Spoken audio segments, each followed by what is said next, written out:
Pessoal, como eu havia prometido, estou gravando aqui essa aula com alguns exercícios sobre array bidimensional, né?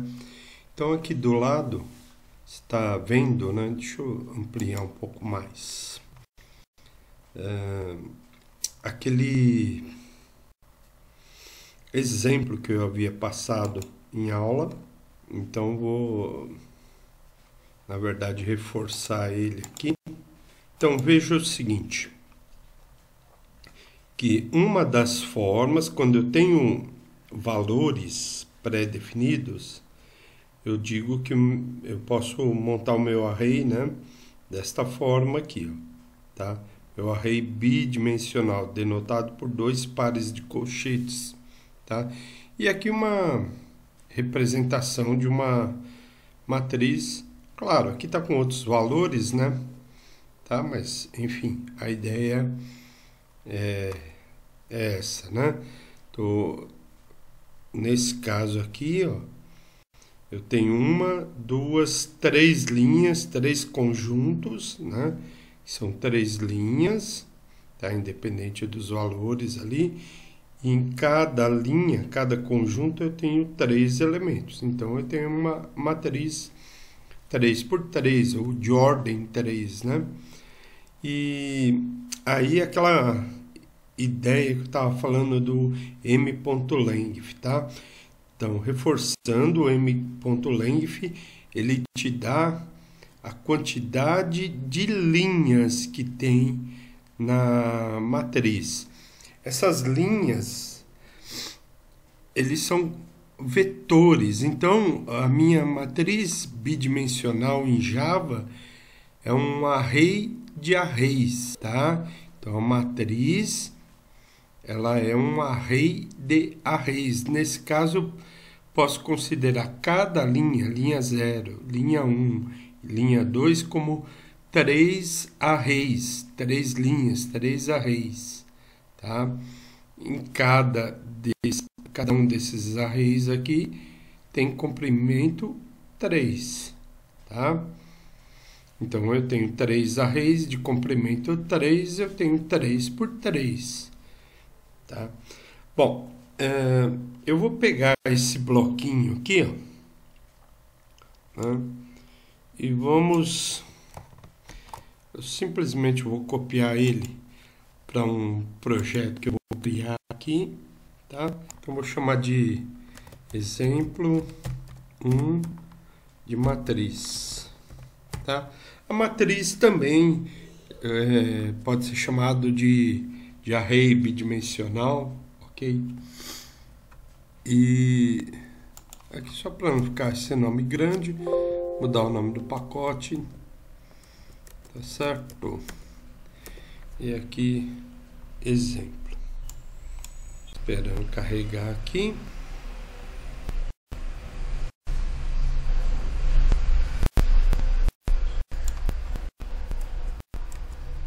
E agora eu vou colar aquele bloco lá, né?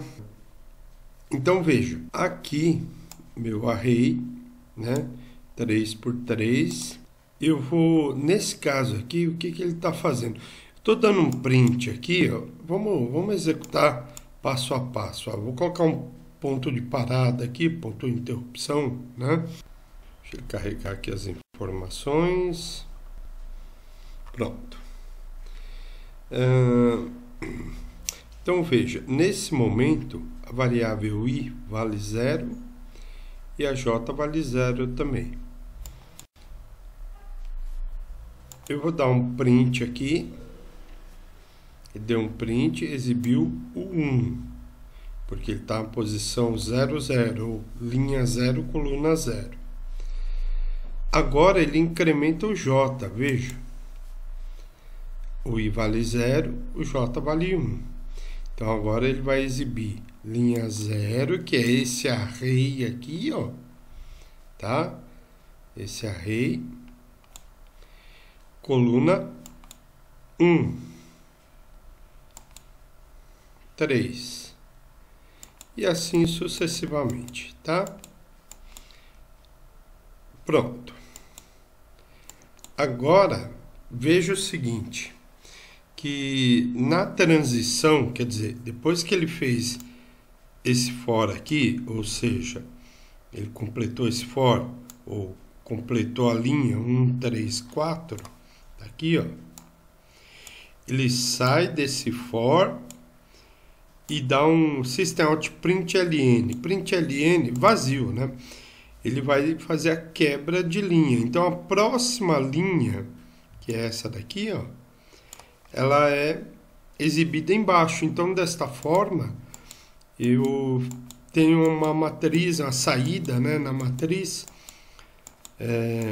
dessa matriz que eu peguei aqui inicialmente, formatada. Ele formata a saída, certo? Então, esse exemplo é basicamente isso que eu estou fazendo, né?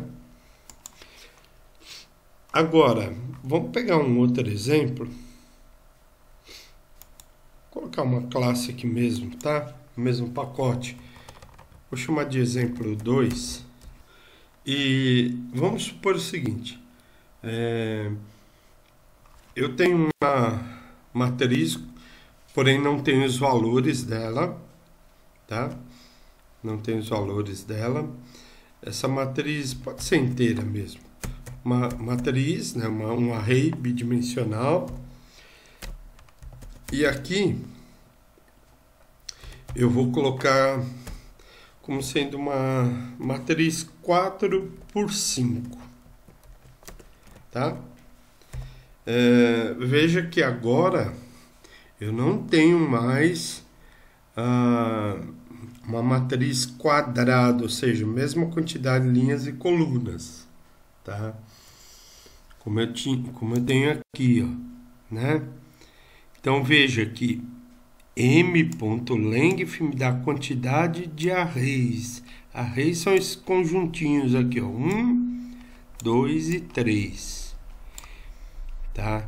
Então, quando é 3 por 3, se eu faço m.length duas vezes, tudo bem, eu tenho 3 linhas e 3 colunas, certo? Uma coluna, 2 e 3 aqui, certo? Só que agora, no exemplo 2, não é quadrado, tá? Então eu tenho que tomar esse cuidado, que na verdade não é nem bom deixar desta forma aqui. Eu coloquei só para mostrar mesmo, né? É importante que se faça desta outra forma que eu vou mostrar, que aí você não vai ter problema nunca. Então aqui, na primeira coisa que eu fiz dentro do método main foi declarar a minha matriz, tá? Uma matriz de valores inteiros 4 por 5. 4 linhas, 5 colunas. Portanto, uma matriz retangular e não quadrada. Eu poderia entrar com os valores via teclado, tal, né, usando o Option Pen, Scanner, tal. Vamos usar aqui uma coisa que eu não mencionei em aula, uma classe chamada classe Random. Essa classe Random, ela está num pacote que é o java.util, tá? Só que não é Scanner, né? .random. E aí, eu escrevi random errado aqui. E aí eu vou criar aqui uma variável, vou chamar de RD, tá?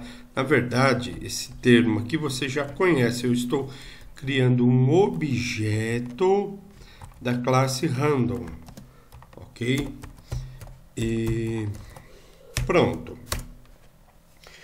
O que é o random? Ele vai gerar números aleatórios, tá? Para eu preencher a minha matriz com valores aleatórios. Então, no primeiro momento, eu vou gerar valores aleatórios, tá? Gerar valores aleatórios. Coloquei o comentário aqui. Vou usar dois for. Um para percorrer a linha. O nome da minha matriz é m, então faço m.length, aí tá certinho, porque ele vai me dar a quantidade de linhas, ou a quantidade de arrays que eu tenho na minha matriz M. São 4 linhas, tá? Incrementa. E agora eu faço um for para percorrer a coluna. E aí eu vou usar a variável J. J recebe 0. Aí eu coloco o critério de parada, né? Ele vai fazer J menor que M índice 0, como se eu pegasse o primeiro array, primeira linha. Pode ser 0, pode ser 1, pode ser 2, pode ser 3, são 4 linhas, tá?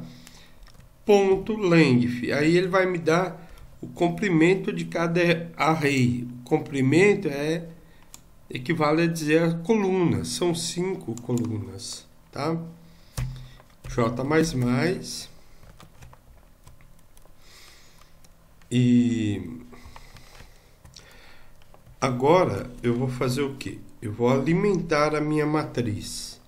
Minha matriz é M, vou percorrer ela usando as variáveis de controle J. E agora eu vou alimentá-la com valores aleatórios. RD é a variável, né? É o objeto da classe random. Agora falando mais tecnicamente, né? RD, ponto. Agora eu vou acessar um método. Um método pode ser qualquer um desses nextInt, tá? Mas eu vou usar esse daqui, ó, que ele tem 2 parâmetros. Valor, porque o random, o que é? Ele vai gerar números aleatórios, quaisquer números, né? Só que eu posso querer dizer, posso querer assim, eu quero na faixa de 0 ou de 10, de 10 a 100. Só que se eu quero 100, o limite superior, né? Eu tenho que colocar 101, sempre um a mais, tá? Porque senão, se eu coloco 100, ele vai gerar de 10 a 99, tá? Então, aí você vai falar, mas aonde você está achando esses números aqui? Não, imagina que eu tenho um conjunto de valores de 1 a 1 milhão. Então, eu posso gerar números de 1 a 1 milhão. Então, eu tenho um conjunto, é só um exemplo, de 10 a 100. Então, 10, lembrando que o limite superior eu sempre coloco um a mais, né, para dar 100 nesse caso, tá? Então, ele vai gerar qualquer número. Ele pode gerar 12, 15, 28, né, 69, 99, 100, mas não 101, não 9. 9 está fora da faixa, tá? E, nesse caso, só positivo. Se eu quisesse negativo, eu colocaria negativo aqui. Então, pronto. Aí, só colocando, formatando a indentação aí, né? Então, aqui ele vai gerar números aleatórios. Bom, agora eu vou fazer o quê? Eu vou exibir a minha matriz. Para exibir a matriz, eu vou usar esse bloco de for também, tá?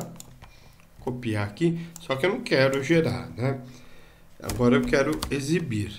Eu vou exibir daquele jeito lá, formatado, do exemplo anterior, tá? Por isso que eu tirei o ln ali. E aqui eu vou fazer assim. I e J. Então ele vai gerar no primeiro bloquinho de for lá. Agora eu vou exibir, né? Formatado, inclusive. Tá? Pronto.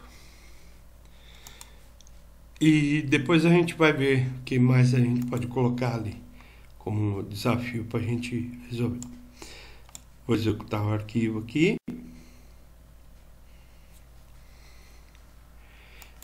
Eu vou ter que reconstruir o projeto. Novamente. Tá lá. Pronto. Então ele gerou aqui. E veja, como é aleatório, cada vez que eu executar ele vai gerar números diferentes, tá? Tá lá. Sempre naquela faixa de 10 a 100. Ok. Olha aí, o 100. Tá vendo? Então, pronto. Aí, vamos supor que eu queira também determinar o maior valor gerado, tá? Como que eu poderia fazer? Então, claro, o maior valor aqui é o 100, né? Que aparece duas vezes, ocorre duas vezes aqui. Mas, enfim, como que eu determino o maior valor, né? Então, eu posso fazer assim. Eu vou declarar uma variável que eu vou chamar de maior. Tá? Essa variável eu vou... Só que eu vou declarar aqui embaixo, ó.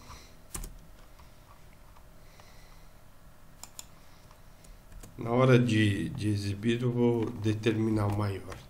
Então, maior valor, eu vou dizer que é o primeiro valor lá da matriz, 0, 0.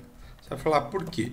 Ué, para eu determinar o maior valor de alguma coisa, quem é mais alto?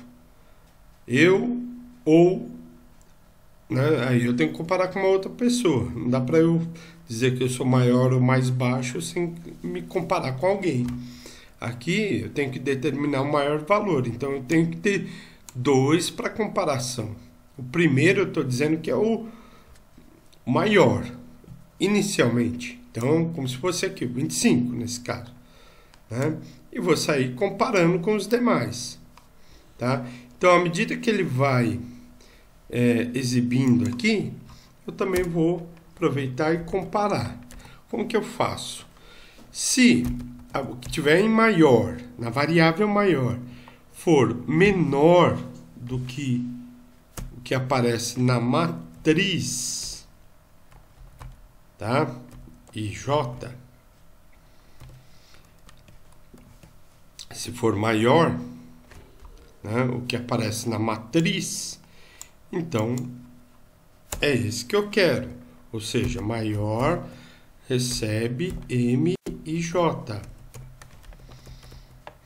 Tá aqui.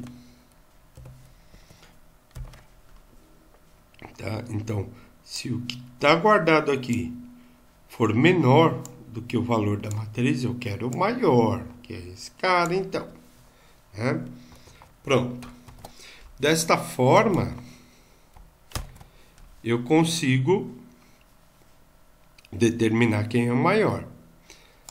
E aí, no final lá, vamos colocar assim, ó, system.out.print maior valor, né? E aí eu coloco variável maior. Vamos testar aqui para ver se deu certo, né? Eu só vou reconstruir aqui o projeto. Executar o arquivo.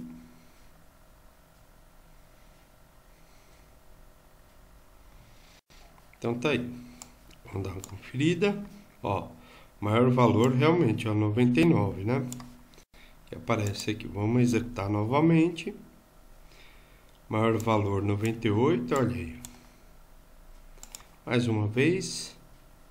Maior valor 82 nesse caso, tá lá. E para o menor valor é a mesma coisa, é só mudar essa ideia aqui, né? Essa verificação aqui. Então, é isso que eu queria passar para vocês. Até a próxima.